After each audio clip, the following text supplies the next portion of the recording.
MB coaching ক্লাসের YouTube চ্যানেলে সবাইকে স্বাগত। আপনারা দেখছেন আজকে যে এডুকেশনাল টেকনোলজির উপরে যে আমাদের ভিডিওর যে সিরিজগুলো পরপর চলছে প্রতিটি টপিক ধরে ধরে, সেরকমই আজকে দ্বিতীয় টপিক নিয়ে আমরা আজকে বিস্তারিত আলোচনা করব, টাইপস অফ এডুকেশান। হ্যাঁ, টাইপস অফ এডুকেশান যেটা খুবই গুরুত্বপূর্ণ টপিক, যেটা যদি সম্পূর্ণ ভিডিওটি দেখতে হয় তাহলে অবশ্যই ভিডিওটি শেষ পর্যন্ত দেখতে হবে এবং চ্যানেলটিকে ভালো লেগে থাকলে অবশ্যই চ্যানেলটিকে লাইক করতে হবে। কোনো কিছু জানার থাকলে নিশ্চয়ই কমেন্ট করতে হবে এবং চ্যানেলটিকে যত পারেন বন্ধুবান্ধবের সাথে শেয়ার করুন, কারণ সবার কাছে এই টপিকের বিস্তারিত বিষয় যাতে পৌঁছে যায় খুব সহজেই। তাহলে আর দেরি না করে আমরা শুরু করি আজকের topic, types of education. Education হচ্ছে মূলত তিন টাইপ হয়ে থাকে। একটা হচ্ছে ফর্মাল এডুকেশন, একটা হচ্ছে ইনফর্মাল এডুকেশন, আর একটা হচ্ছে নন ফর্মাল এডুকেশন। আমি এখানে অনেক কথাই ফর্মাল এডুকেশন সম্পর্কে লিখেছি। সিম্পল আমি তোমাদেরকে গল্পের মতো করে বলে দিচ্ছি। ফর্মাল এডুকেশন মিনস যে এডুকেশনগুলো ফর্মাল, দেখো এটা সিস্টেমেটিক হয়, যেগুলো কতগুলো সিস্টেমেটিক প্রসেস মেনে যেগুলো বিভিন্ন ইনস্টিটিউশন, বিভিন্ন কলেজ, বিভিন্ন ইউনিভার্সিটি যে প্রক্রিয়াগুলো চলে তাকে আমরা কি বলবো, ফর্মাল এডুকেশন। দেখো সেই কথাগুলোই লেখা আছে, formal education is a structure and systematic learning process. দেখো এই সিস্টেমেটিক কেন বলছে, কারণ এটা নির্দিষ্ট কতগুলো রুলস রেগুলেশন নিয়ম মেনে চলে। হ্যাঁ, দ্যাট হ্যাপেন্স কোথায় ঘটছে, in school, college, university. It follow a plan curriculum and deliver by the qualified teacher. এইটা তাহলে কি একটা সিস্টেমেটিক প্রসেস, যেখানে কি হচ্ছে কোয়ালিফাইড টিচাররা সেই বিষয়বস্তুর উপরে শিক্ষাদান করছে, সেটা হচ্ছে ফর্মাল এডুকেশন। এইবার এই ফর্মাল এডুকেশন ডেফিনেশন আছে, আমি কতগুলো বলছি না, তাহলে এর কিছু ক্যারেক্টারিস্টিক গুলো আছে সেগুলো বলে দিই। ফর্মাল এডুকেশন তাহলে অলরেডি কি বললাম যে একটা সিস্টেমেটিক প্রসেস, সেখানে সিস্টেমেটিক প্রসেস মানে কি ফিক্সড কারিকুলাম থাকবে এবং সিলেবাস থাকবে, নির্দিষ্ট পাঠ্যক্রম থাকবে। হ্যাঁ, আর ডেলিভার করবে কারা, শিক্ষাদানটা কে করবে, বাই কোয়ালিফাইড টিচাররা করবে। এ স্পেসিফিক স্টেজ, বয়সের বিভিন্ন ধাপ আছে, যে আমরা ধরো বিপিএড বা এমপিএড, সেখানে একটা বয়সের নির্দিষ্ট ক্যাটাগরি আছে। হ্যাঁ, সেখানে সার্টিফিকেট বা ডিগ্রি অ্যাওয়ার্ড করা হয় যখন কোর্স শেষ হয়ে যায়।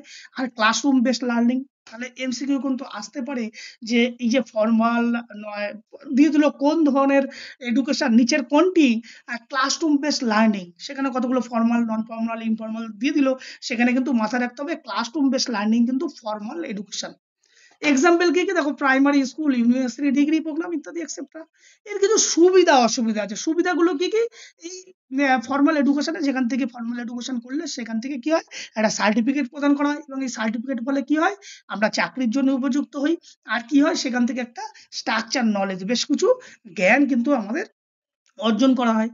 এর কিছু অসুবিধাও আছে। অসুবিধা কি, অসুবিধা দেখো এক্সপেন্সেস। হ্যাঁ, একটা এডুকেশন কোর্স যদি তুমি করতে যাও সেখানে কিছু খরচ সাপেক্ষ, কারণ এটা নির্দিষ্ট কতগুলো কারিকুলাম বা স্ট্রাকচার প্ল্যান মেনে চলে, সেই জন্য এটা ব্যয়বহুল, যেটা অনেকে সবার পক্ষে হয়তো এই স্ট্রাকচার এডুকেশন বা এই ব্যয়বহুলের জন্য অনেকে হয়তো পড়াশোনা করতে পারছে না।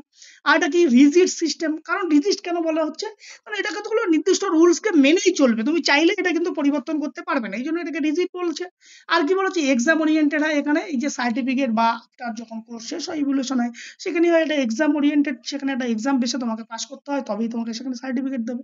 ক্লিয়ার? এটা তো গেল আমাদের ফর্মাল এডুকেশন। এরপরে যেটা ২ নম্বর আসে, একদম ইনফর্মাল এডুকেশন, আপ্রাতিষ্ঠানিক শিক্ষা। ইনফর্মাল মিনস যেখানে কোনো ব্যারিয়ার নেই, কোনো রুলস নেই, কোনো রেগুলেশন নেই, এভরিডে লাইফ, যেটা আমরা এনভায়রনমেন্ট থেকে বিভিন্ন ধরনের যে আমরা শিক্ষাটাকে গ্রহণ করছি, সেটাই হচ্ছে আমাদের ইনফর্মাল, যেখানে আপ্রাতিষ্ঠানিক শিক্ষা, যার কোনো নির্দিষ্ট কোনো সিস্টেমেটিক কোনো রুলস রেগুলেশন কিছুই নেই, সেটাই হচ্ছে এই ইনফর্মাল এডুকেশন। কি বলেছে, informal education in the unstructured and spontaneous learning that occurs in the daily life, every day by day life, and any specific institution or curriculum। অর্থাৎ আমরা ডে বাই ডে লাইফ, যেখানে without any syllabus ছাড়াই যে শিক্ষাগুলো আমরা everyday environment থেকে নিই, সেটাই আমরা কি বলবো, ইনফর্মাল এডুকেশন। এই ইনফর্মাল এডুকেশনের কিছু ক্যারেক্টারিস্টিক আছে, কি বলেছে, নো ফিক্সড কারিকুলাম। ইয়েস, এখানে কোনো ফিক্সড কারিকুলাম নেই, কোনো সিলেবাস নেই। এখানে কি বলেছে, অকার্স এনিহোয়ার এনি টাইম, যে কোনো সময় যে কোনো মুহূর্তে এটা হতে পারে। কারণ লার্নিং কি, লার্নিং হচ্ছে কন্টিনিউয়াস প্রসেস। এখানে কোনো সার্টিফিকেট দেওয়ার তোমার কেউ নেই, কারণ কোনো অথরিটি নেই তো। Teacher can be peer and peer শিক্ষক হতে পারে, মা বাবা হতে পারে, বন্ধুরা হতে পারে, ফ্রেন্ডস হতে পারে, সোসাইটি হতে পারে, যে কেউ হতে পারে। এক্সাম্পল কি বলেছে, লার্নিং ল্যাঙ্গুয়েজ ফ্রম ফ্যামিলি, পরিবার থেকে আমরা যে ভাষা শিখি, জন্মের পর থেকে আমরা যে ভাষায় কথা বলতে শিখি, মাতৃভাষা, সেটা কোথা থেকে শিখি? সেটা কি কোনো ইনস্টিটিউশনে গিয়ে শিখি? না, সেটা আমরা ঘরে বাড়ি থেকে শিখি, নিজের পরিবেশ থেকে শিখি, নিজের মাতৃকোল থেকে শিখি। সেটাকে আমরা কি বলবো? Informal education. এবার এই ইনফর্মাল এডুকেশনের কিছু সুবিধা আছে। সুবিধা কি? কস্ট ফ্রি, কোনো ব্যয়বহুল, কোনো পয়সা খরচ হয় না। এনকারেজ ক্রিয়েটিভিটি, সৃজনশীলতা উৎসাহিত করে। আর কি হচ্ছে, লাইফ লং প্রসেস, কারণ এটা জীবনব্যাপী চলতেই থাকে। ডিসঅ্যাডভান্টেজ কি? নো ফর্মাল রিকগনিশন, কোনো আনুষ্ঠানিক স্বীকৃতি কিন্তু এর নেই। আর কি বলেছে, কোয়ালিটি আনসার্টেন, এর গুণমান কিন্তু বিচার্য করা হয় না বা বিচার করা যায় না। এটা গেল ইনফর্মাল। এবার নন ফর্মাল এডুকেশন কিছুটা আমাদের ফর্মাল এডুকেশনের সাথে কিছুটা মিল, কিছুটা পার্থক্য। কি বলেছে, নন ফর্মাল এডুকেশন যখন আমরা কি বলেছে, ইজ অর্গানাইজ আর সিস্টেমেটিক। দেখো আগেরটাও কিন্তু ফর্মাল এডুকেশন কি ছিল, একটা সিস্টেমেটিক প্রসেস ছিল। এটা কি বলেছে, এটা organise and systematic, but it happen outside the formal education system. Formal education সিস্টেমটা কোথায় ঘটে? During your classroom.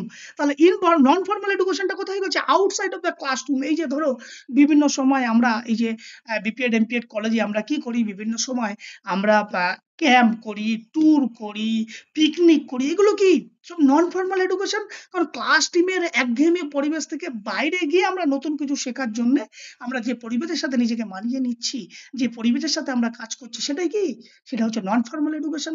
যেগুলো ঠিক এটাও কিন্তু অর্গানাইজ অ্যান্ড সিস্টেমেটিক প্রসেস। কারণ যেটা শুধুমাত্র ডিফারেন্সটা কোথায়, যেটা হচ্ছে ফর্মাল এডুকেশনের ক্ষেত্রে ডিউরিং ইওর ক্লাসরুমের মধ্যে ঘটবে, আর এখানে কি করছে, outside of the classroom. It focus on specific target, like specific target group, মানে আমরা যদি ধরো ক্যাম্প যাই, ট্যুরে যাই, সেখানে তো গোটা হোল কলেজ যায় না, পার্টিকুলার কোনো একটা ডিপার্টমেন্ট, পার্টিকুলার কোনো একটা গ্রুপ যায়, সেই জন্য বলা হচ্ছে। এরও কিছু ক্যারেক্টারিস্টিক্স আছে। ক্যারেক্টারিস্টিকগুলি কি কি? ফ্লেক্সিবল শিডিউল, খুব নমনীয় বা ফ্লেক্সিবল, মানে এই যে ধরো আমরা পিকনিকে যাচ্ছি, ট্যুর যাচ্ছি, নর্মাল যে ডেলি যে শিডিউল তার থেকে কিছুটা ফ্লেক্সিবল। আমরা সবাই ওখানে রিফ্রেশমেন্ট বা এনজয়মেন্ট বা নতুন কিছু শেখার জন্য যাই। এখানে কি বলেছে, শর্ট টার্ম এবং স্কিল বেস। শর্ট টার্ম কারণ এই আমরা ট্যুরে যাচ্ছি কি নির্দিষ্ট স্পেসিফিক কয়েকদিনের জন্য যাচ্ছি, সেই জন্য একে বলেছে শর্ট টার্ম, এবং কোনো একটা স্পেসিফিক স্কিলকে অর্জন করতে যাচ্ছি। মে or not give any certificate, কখনো কখনো সার্টিফিকেট দেওয়া হতে পারে, নাও দেওয়া হতে পারে। কেন যদি আমরা কখনো রক ক্লাইম্বিং এ যাই, তখন কি হয়, কোনো একটা এজেন্সির মাধ্যমে আমরা গেলে কখনো কখনো সেটার মধ্যে সার্টিফিকেট কিন্তু পাওয়া যায়, বা ক্যাম্প ফায়ারের সময় অনেক সময় কিন্তু সেখানে সার্টিফিকেট পাওয়া যেতেও পারে, নাও পাওয়া যেতে পারে। সেই জন্য বলেছে মাঝে মধ্যে এটাকে সার্টিফিকেট দেওয়া হয় বা দেওয়া হয় না। এইবার এরও কিছু অ্যাডভান্টেজ এবং ডিসঅ্যাডভান্টেজ আছে। অ্যাডভান্টেজ কি বলেছে, সুইটেবল ফর ওয়ার্কিং পিপল। এটা খুব সুইটেবল, মানে যে কোনো সর্বসাধারণের জন্য এটা প্রযোজ্য, কারণ কর্মরত যারা ব্যক্তি, যারা বিভিন্ন সময় বিভিন্ন কাজের সাথে যুক্ত, তাদের ক্ষেত্রে এটা ভীষণভাবে কাজের যোগ্য। এটা লাইফ লং অপরচুনিটি, যে কোনো সময় সবাই যেতে পারে।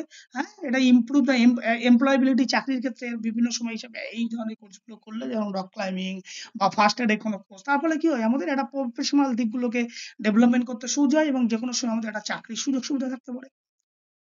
ডিসঅ্যাডভান্টেজ কি আছে, নট অলওয়েজ রিকগনাইজ, সবসময় কিন্তু রিকগনাইজ হতে পারে না। লিমিটেড স্কোপ, মাঝে মধ্যে এটা কিন্তু সীমিত পরিসর। এখন এই যে কথাগুলো বললাম, ফর্মাল, নন ফর্মাল, এই non formal and informal education system. এখন মূল বিষয় আমরা যদি দেখি, ফর্মাল এডুকেশন কি বলেছে, স্ট্রাকচার বেস, যেখানে আমরা কি বলেছে, কোনো একটা অর্গানাইজ এবং যেখানে সার্টিফিকেট প্রদান করা হয় এবং কোয়ালিফাইড টিচার সেখানে শিক্ষাদান করে। ইনফর্মাল এডুকেশন কোনগুলোকে বললাম, যেটা আমরা day by day everyday life আমরা যেটাকে করে থাকি, যেখানে কোনো সার্টিফিকেট নেই, যে সেটাকে হচ্ছে informal education. Non formal education কি বলেছে, অর্গানাইজ বাট ফ্লেক্সিবল, অর্গানাইজ ওয়েতে হবে, বা এটা ফ্লেক্সিবল ইন নেচার, যেখানে কিন্তু কখনো কখনো সার্টিফিকেট দেওয়া হতে পারে, কখনো কখনো কিন্তু সার্টিফিকেট নাও দেওয়া হতে পারে। এটা হচ্ছে নন ফর্মাল এডুকেশন। এই হলো মূলত তিন ধরনের আমাদের টাইপস অফ এডুকেশন।